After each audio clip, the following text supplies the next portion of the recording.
for their likes, you may die from their rejection. Social media feels harmless. Just a few likes, a few scroll, but it's a trap.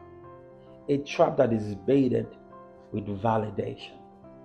Welcome to Break the Limit, where we crush distraction and build a disciplined lives. Today is a continuation of our previous episode on why social media steals your time.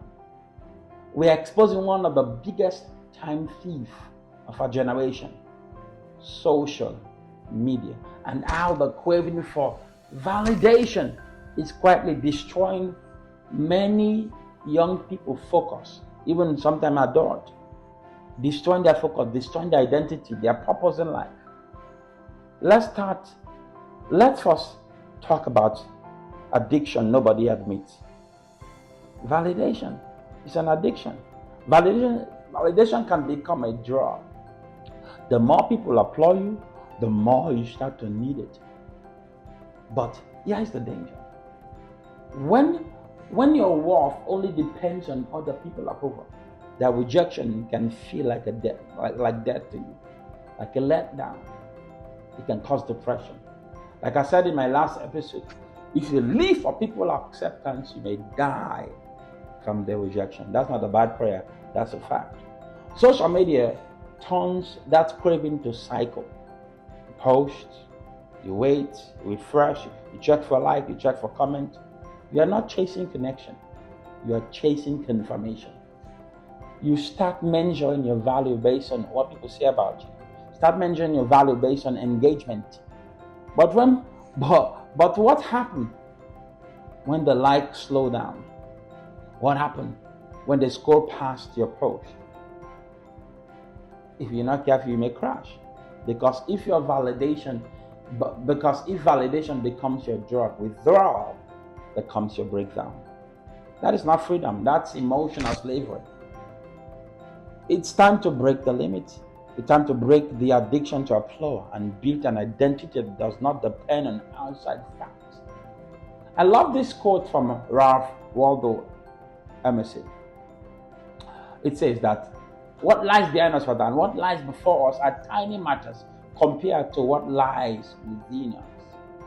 Now, this emphasizes the idea that our past and our future actions are insignificant compared to the power and potential we possess within ourselves.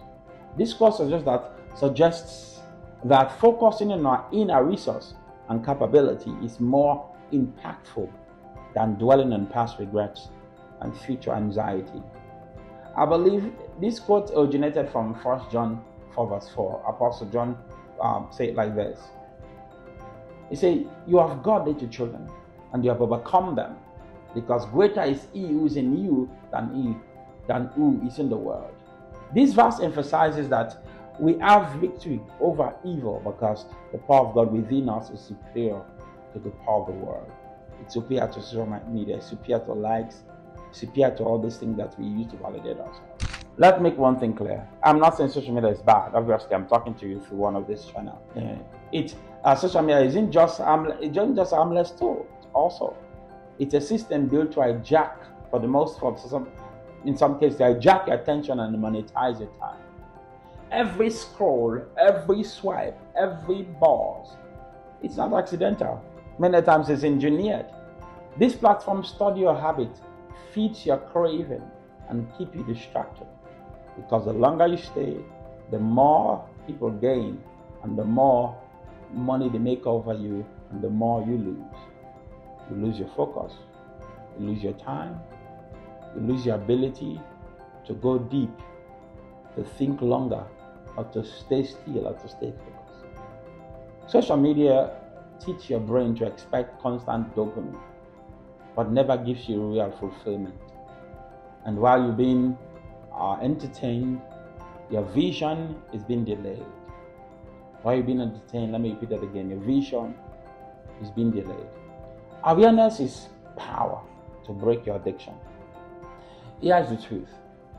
You can't break what you won't confront, and you can't fix what you won't track. You hear that? Most people have no idea how much time they waste on their phone every day. but you are not most people. You are special. You are here to break limit. You are different, rather. Start with awareness. Check your daily screen time. Awareness is key. Start with that. Check your daily screen time. Look at your weekly report. How many hours are you giving away to something that gives you nothing in return? Awareness is the first step towards freedom. When you see where your time is going, you can take it back. When you see where you can only be able to measure what you track. Like I said in my previous episode. Now here's your practical application for this. You take your time back. Now here's the challenge for this week. Number 1, track your screen time. Be honest with yourself. Let me say that again. Track your screen time. Be brutally honest with yourself. Number 2, set a hard boundary. No more than 30 minutes a day on social media. Or use an app. Use an app, like I said in my previous video, to limit your time here. Be accountable to yourself. Because you're also accountable to the number 3. Replace one school session with something that fits your future. Here is some ideas. Now read a chapter of a book that sharpens your mind. For me, the Bible is my focus. It's my go-to book. It's my go-to book that I read every single day. Journal your goal or reflect on where you are going. Write it down, journal it, reflect on where you're going. That's something I practice too. Pray or meditate or reset your focus. Pray or meditate or reset your focus. Exercise, even a 15-minute walk beat a 30-minute goal. Some of us don't do a walk. Call someone. Build a real connection, not digital validation.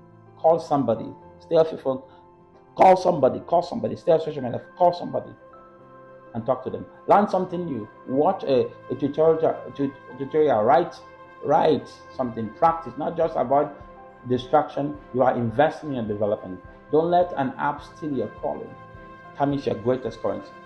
Spend it with caution. Spend it wisely.